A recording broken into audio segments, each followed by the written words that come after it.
اللهم صل على محمد وعلى آل محمد كما صليت على إبراهيم وعلى آل إبراهيم إنك حميد مجيد اللهم بارك على محمد وعلى آل محمد كما باركت على إبراهيم وعلى آل إبراهيم إنك حميد مجيد সকল প্রশংসার মালিক কে?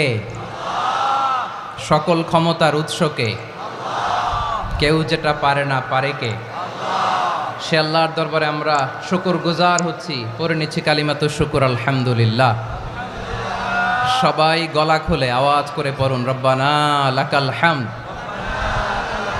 হামদান কাসীরান তাইয়্যিবান মুবারাকান ফীহি ইয়া রাব্বি লাকাল হামদু কামা ইয়ানবাগি লিজালালি ওয়াজহিকা ওয়া আযীমি সুলতানিকা লাকাল হামদু বিল ঈমান লাকাল হামদু বিল ইসলাম লাকাল হামদু বিল কুরআন। আজকে যে টপিকটা নিয়ে আমি আপনাদের সামনে কথা বলবো সেটা হচ্ছে আমাদের ধর্মীয় জীবনে, সামাজিক জীবনে, রাষ্ট্রীয় জীবনে ঐক্যবদ্ধ থাকার গুরুত্ব।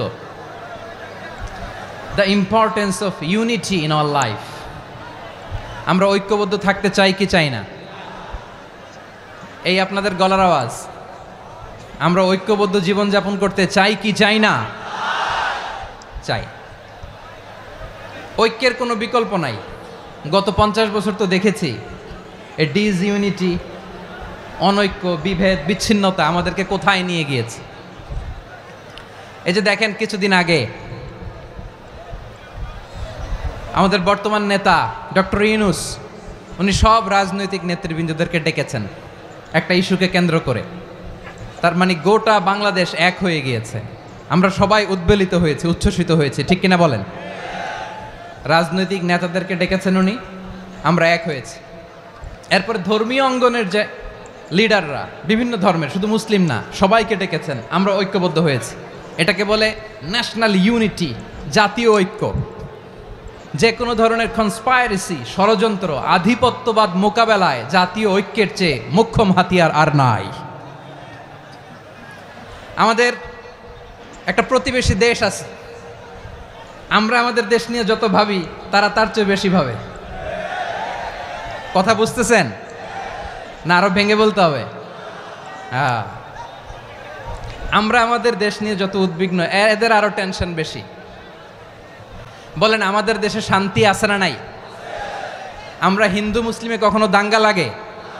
আসতে বলেন, কেন লাগে? ওদের পূজা পার্বণে আমাদের মাদ্রাসার ছেলেরা যে পাহারা দেয়, চিল্লায় বলেন ঠিক কিনা?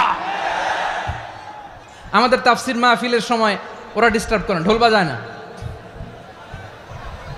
ওদের পূজা পার্বণের সময় আমাদের তাফসির মাহফিলের ডেট হলে আমরা চেঞ্জ করে দেই। সুবহানাল্লাহ! কি সাম্প্রদায়িক সম্প্রীতির রোল মডেল। আর ওই বাংলাদেশের ব্যাপারে তারা অনেক ডিসইনফরমেশন ছড়াচ্ছিল। ভারতের অনেকগুলো গণমাধ্যম, আমি জেনারেলাইজ করব না, আমাদের প্রতিবেশী দেশের সব গণমাধ্যমকে আমি দোষ দিতে চাই না, অনেকগুলো গণমাধ্যম তারা ডিসইনফরমেশন শেয়ার করেছে। ডিসইনফরমেশন আর মিস ইনফরমেশনের পার্থক্য আছে। মিস ইনফরমেশন না জেনে ভুল বুঝে একটা মিথ্যা বা ভুল তথ্য ছড়িয়ে দেয়া, এটার ক্ষমা আছে, এটার কি আছে?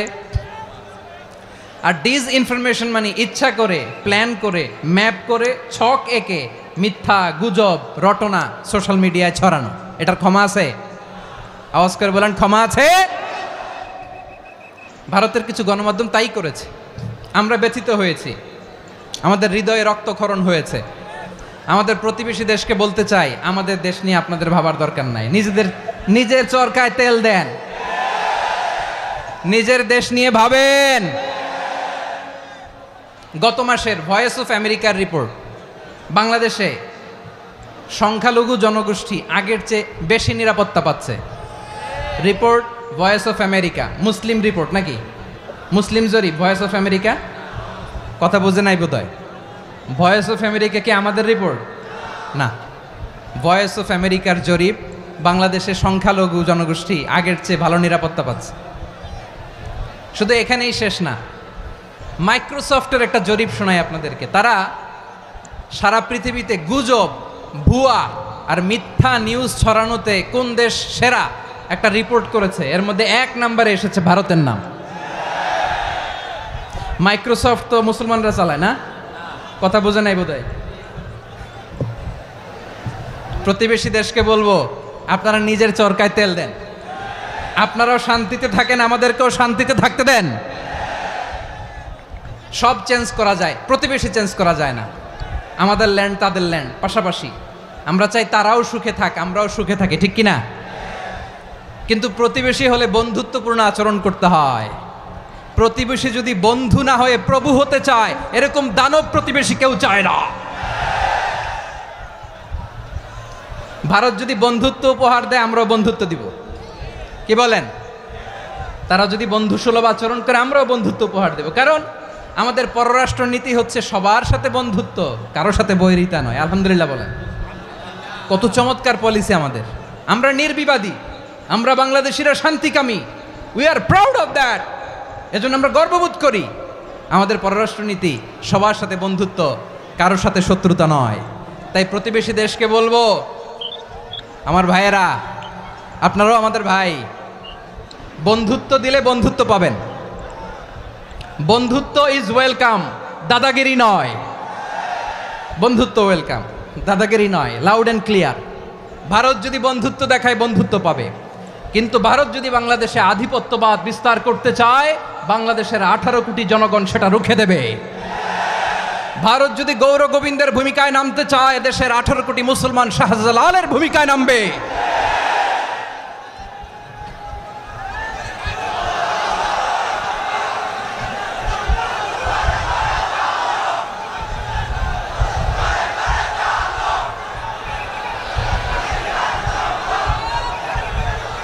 প্রিয় ভাইয়েরা, আমরা বন্ধুত্বে বিশ্বাসী, শত্রুতায় নই, ঠিক কিনা বলেন?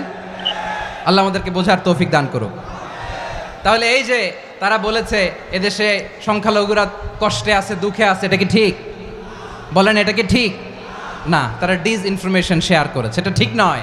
আমার প্রতিবেশী বন্ধু রাষ্ট্রকে বলবো, আপনারা এটা করবেন না, এটা করবেন না। আমরা শান্তিতে আছি, আপনারাও শান্তিতে থাকেন, আমাদেরকেও শান্তিতে থাকতে দেন। এই যে চিটাগাংয়ের অ্যাডভোকেট আলিফ হত্যাকাণ্ডে গোটা বাংলাদেশ আমরা ধৈর্যের পরাকাষ্ঠা দেখিয়েছে, চিল্লায় বলেন ঠিক কিনা?